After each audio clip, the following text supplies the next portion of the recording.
After this Q2 earnings, I have heard people say, KEEL's got a debt problem. KEEL is, they got some runway, but they're bleeding money. They're doing this, they're doing that. And, I just want to show some research to counteract that a little bit. So, first off, just the debt and cash snapshot for KEEL. And I'll post it up on screen as I read so you guys can read along.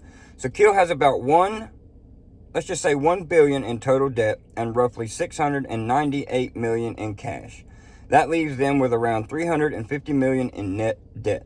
The interest rate on most of that debt is very low, about 1.25, 1.375. So annual interest is only around 13 to 15 million. They don't need to wipe out the whole debt overnight. They just need steady revenue and signed leases so they can refinance and pay it down over time. And that's what I was saying in my other video. They have to, by the end of 2026, they have to have a lease deal signed because they're gonna need revenue. They've decommissioned all of their Bitcoin mining and all of their cash flow coming in. And that leads me to another reason why I believe that they're gonna have a lease deal signed and that they're very confident in having a lease deal signed, because they're not just gonna cut off all their revenue and just sit there and bleed money. At least I wouldn't think so, right? Could I be wrong? I could be, but I wouldn't think they're doing that.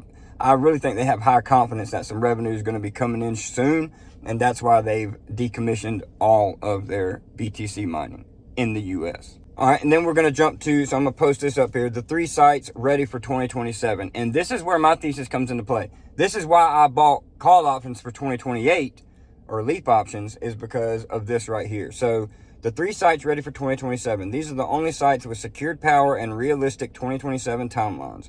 Moses Lake, Washington, 18 megawatts. Smallest but furthest along, expected to be first online. And that's what, we've covered on this channel. We've seen the construction. There's already been stuff delivered. Vertiv is already on site helping them with the infrastructure. So that's Moses Lake. Sharon, 110 megawatts. Solid mid-sized site. Zoning and land development already approved. So, that's far along. They're almost on step with the Moses Lake. And then Panther Creek, which is their flagship site. 350 megawatts, can expect towards 500 megawatts with expansion. The big flagship site, most important for long-term value. So yeah, Panther Creek is going to be their set in stone site. That's really going to be the driver of future revenue in the future.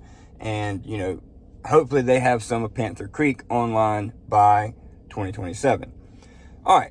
So now we're going to post up their realistic revenue expectations at each property, starting with the bear case with the best case, revenue wise and deal wise. So realistic revenue once leased. So using current market rates for AI and HPC data center deals. So this is current rates, right? So this could also rise in the future because the prices are rising because of the bottleneck on these deals. So site, Moses Lake, 18 megawatts. The lowest case would be 22 to 26 million a year. Mid case would be 30 to 32 million a year, and best case would be 37 to 43 million dollars in revenue per year. Sharon would be 158 million a year, low case. Mid case would be 190 to 210 million a year, and best case would be 225 to 260 million dollars a year. Now look at the difference between those two and Panther Creek. Panther Creek for the bear case, 500 to 520 million a year. Mid case, 600 to 670 million a year, and best case, which I really think they could do, because they are taking their time and not capping the upside, is 750 to 1 billion in revenue a year with expansion. So combined mid case is roughly 820 to 910 million in annual revenue once all 3 sites are fully leased and online. So by the end of 2027, if they do have these sites online, they could be almost upward of $1 billion in annual revenue. And that was only averaging the mid case. So if they say the prices keep rising for the leases and they get the best case scenario with these deals, they could be pushing $1 billion in annual revenue by the end of 2027. If everything falls as planned, right? Or at least by mid to late 2028. And that is the thesis in a nutshell. That is why I'm investing in KEEL Infrastructure, because I believe they can do it. I believe they can do it. So let's just what this means. So what does these numbers mean? Why is it important? Why is it why is the debt important? So even the mid-case numbers are more than enough to cover interest, operating costs, and still leave significant cash flow. Signed leases also make it much easier to get project level financing, which would take pressure off the main balance sheet. Best realistic goal for KEEL: lock in solid mid to upper pricing deals, especially on Sharon and Panther Creek, because they're more. Moses Lake isn't going to really take into account that much because it's only 18 megawatts, and that's gross. So their lease isn't going to be for 18 megawatts. It's going to be for probably anywhere from 12 to 14. So lock in solid mid to upper pricing deals, especially for Sharon and Panther Creek, with strong credit tenants, long-term leases. Speed matters most at Moses Lake. Value matters most at the two bigger Pennsylvania sites. So what that means by speed matters most at Moses Lake, it's important to get them on to get some revenue coming in.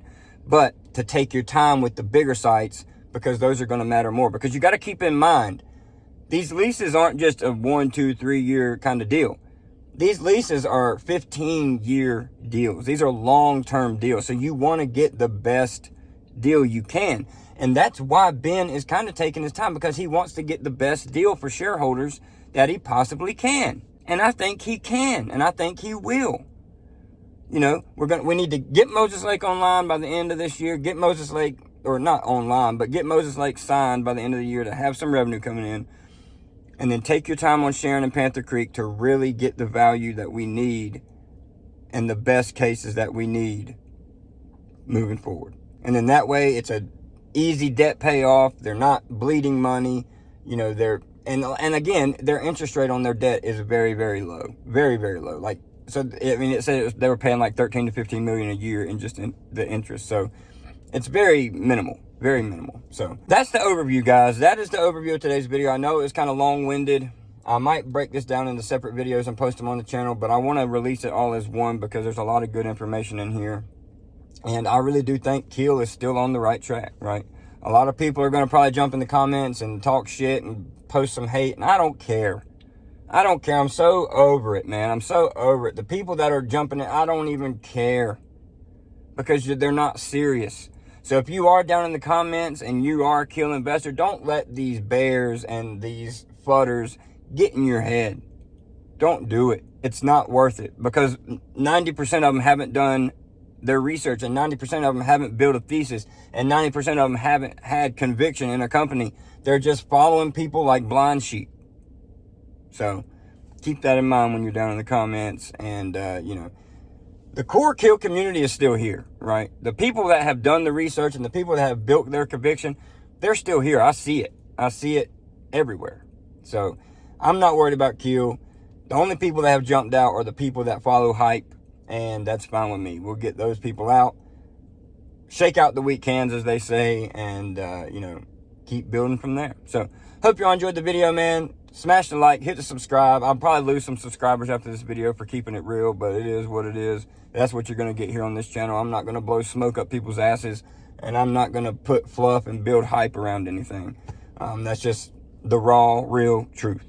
And I hope y'all respect it, and I hope y'all enjoy it. And that's kind of why I built this channel, is to just be real, raw, and truthful. So hope y'all enjoyed the video. Leave a like, leave a comment, subscribe. We'll see you on the next one.